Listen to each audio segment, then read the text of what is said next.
श्री सच्चिदानंद सद्गुरु साईनाथ महाराज की जय। Sri Sai Satcharitra, Chapter 45.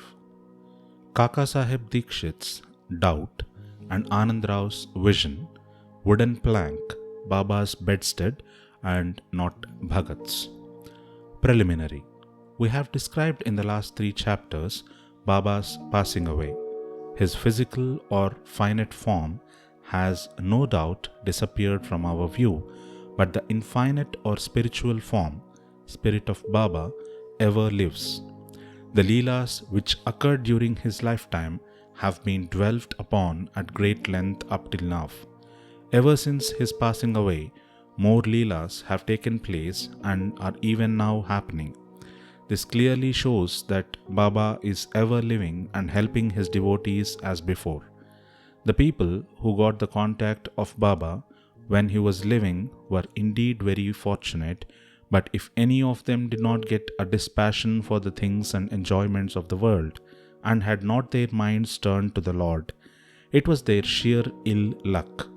What was then desired and is still desired is the wholehearted devotion to Baba. All our senses, organs and mind should cooperate in worshipping and serving Baba. It is no use in engaging some organs in the worship and deflecting others. If a thing like worship or meditation is to be done, it ought to be done with all our mind and soul. The love that a chaste woman bears to her husband is sometimes compared to that which a disciple bears to his master. Yet, the former falls far short of the latter, which is incomparable. No one, whether he be father, mother, brother, or any other relation, comes to our aid in attaining the goal of life, self-realization. We have to chalk out and traverse the path of self-realization ourselves. We have to discriminate between the unreal and the real, renounce the things and enjoyments of this world and the next, and control our senses, mind, and aspire for liberation only.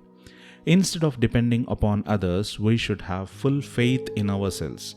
When we begin to practice discrimination, we come to know that the world is transient and unreal, and our passion for worldly things becomes less, and ultimately we get dispassion or non-attachment for them. When we know that Brahma, which is no other than our Guru, is the sole reality, and as it transcends and besets the seeming universe, we begin to worship it in all creatures. This is the ultimate bhajan or worship.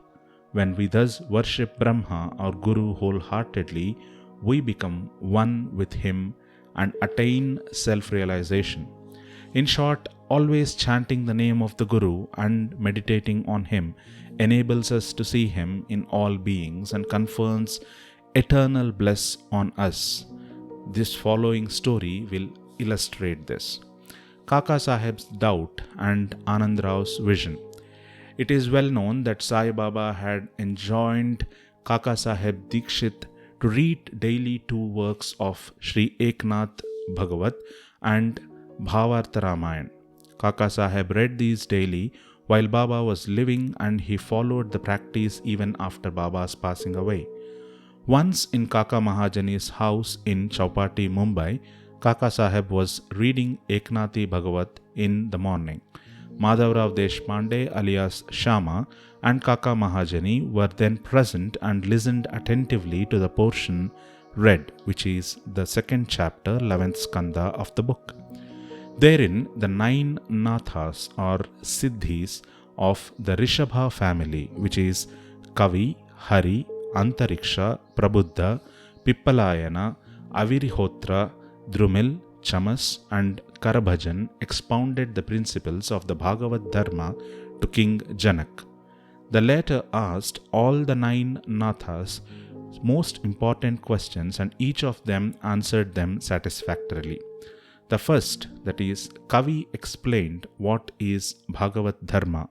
Hari, the characteristics of a bhakta, devotee. Antariksha, what is Maya. Prabuddha, how to cross Maya. Pippalayan, what is Parabrahma, Avirhotra, what is Karma, Drumil, the incarnations of God and their deeds, Chamas, how a non-devotee fares after death, Karabhajan, the different modes of worship of God in different ages. The substance of all the exposition was that in this Kali age, the only means of liberation was the remembrance of Hari's, Lord's or Guru's feet. After the reading was over, Kaka Sahib said in a despondent tone to Madhav Rao and others, "How wonderful is this disclosure of the 9 nathas on bhakti or devotion, but at the same time how difficult it is to put it into practice. The nathas were perfect, but is it possible for fools like us to attain devotion as delineated by them? We won't get it even after several births. Then how are we to get salvation? It seems that there is no hope for us." Madhav Rao did not like this pessimistic attitude of Kaka Sahib. He said, "It is a pity that one who by his good luck got such a jewel, Guru, as Baba, should cry out so despairingly. If he has unwavering faith in Baba, why should he feel restless? The bhakti of the nathas may be strong and powerful, but is not ours loving and affectionate. And has not Baba told us authoritatively that remembering and chanting Hari's and Guru's name confers salvation? Then where is the cause for fear and anxiety?" Kaka Sahib was not satisfied with Madhav Rao's explanation. He continued to be anxious and restless the whole day, thinking and brooding over how to get the powerful bhakti of the nathas. Next morning, the following miracle took place. One gentleman named Anandrao Pakhade came there in search of Madhav Rao. The reading of the Bhagavat was then going on. Mr. Pakhade sat near Madhav Rao and was whispering something to him. He was mentioning in low tone his dream vision. As there was some interruption in the reading by this whispering, Kaka Sahib stopped the reading and asked Madhav Rao what the matter was. The latter said, "Yesterday you expressed your doubt. Now here is the explanation of it." Here Mr. Pakhade's vision, explaining the characteristic of devotion and showing that the devotion in the form of bowing down to our worshipping of Guru's feet is sufficient. All were anxious to hear the vision, especially Kaka Sahib. At their suggestion, Mr. Pakhade began to relate the vision as follows. "I was standing in a deep sea in waist deep water. There I saw Sai Baba all of a sudden. He was sitting on a beautiful throne studded with diamonds with his feet submerged in water. I was most pleased and satisfied with the form of Baba. The vision was so realistic that I never thought that it was a dream. Curiously enough, Madhav Rao was also standing there. He said to me feelingly, 'Anandrao, fall at Baba's feet.' I rejoined, 'I also wish to do so, but his feet are in water. How can I place my head on them? I am helpless.' Hearing this, he said to Baba, 'O Deva, take out your feet, which are under water.' Then Baba immediately took out his feet. I caught them without delay and bowed down to them.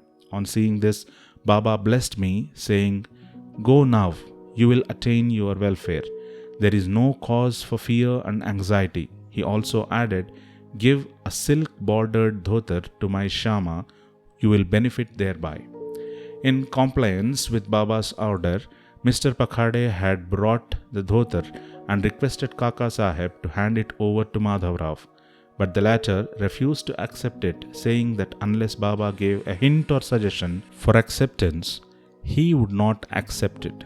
Then, after some discussion, Kaka Sahib decided to cast lots. It was the practice of Kaka Sahib to cast lots in all the significant matters and to abide by the decision, as given in the picked up chit. In this particular case, 2 chits, on one of which was written to accept and on the other to reject, were placed at the feet of Baba, and a child was asked to pick one of them.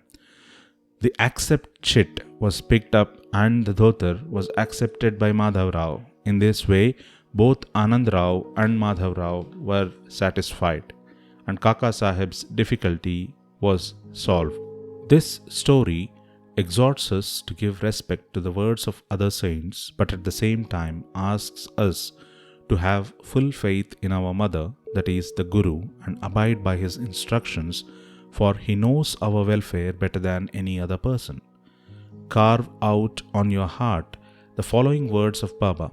There are innumerable saints in this world, but our Father, Guru, is the Father, real Guru. Others might say many good things, but we should never forget our Guru's words. In short, love your Guru wholeheartedly, surrender to him completely, and prostrate yourselves before him reverentially. And then you will see that there is no sea of mundane existence before you to cross, as there is no darkness for the sun. Wooden plank, Baba's bedstead, and not Bhagat's. In his earlier days, Baba slept on a wooden plank, 4 arms in length and only a span in breadth, with panatis, earthen lamps, burning at its 4 corners. Later on, he broke the plank into pieces and threw it away. Once, Baba was describing the greatness or importance of this plank to Kaka Saheb. On hearing this, the latter said to Baba, "If you still love the wooden plank, I will again suspend or hang up one in the masjid for you to sleep at ease." Baba replied, "I won't like to sleep up leaving Mahilsapati down on the ground." Then Kaka Saheb said, "I will provide another plank for Mahilsapati too." Baba said, "How can he sleep on the plank? It is not easy to sleep on the plank. He who has many good qualities in him only can do so. He who can sleep with his eyes wide open can effect that. When I go to sleep, I often ask Mahilsapati to sit by my side, place his hand on my heart, and watch the chanting of the Lord's name there. And if he finds me sleepy, wake me up. He can't even do this. He himself gets drowsy and begins to nod his head. When I feel his hand heavy as a stone on my heart and cry out, 'O Bhagat,' he moves and opens his eyes. How can he, who can't sit and sleep well on the ground, and whose asana posture is not steady, and who is slave to sleep, can sleep high up on the plank?" On many other occasions, Baba said, out of love for his devotees, "What is ours, whether good or bad, is with us, and what is others is with them." Bow to Sri Sai. Peace be to all.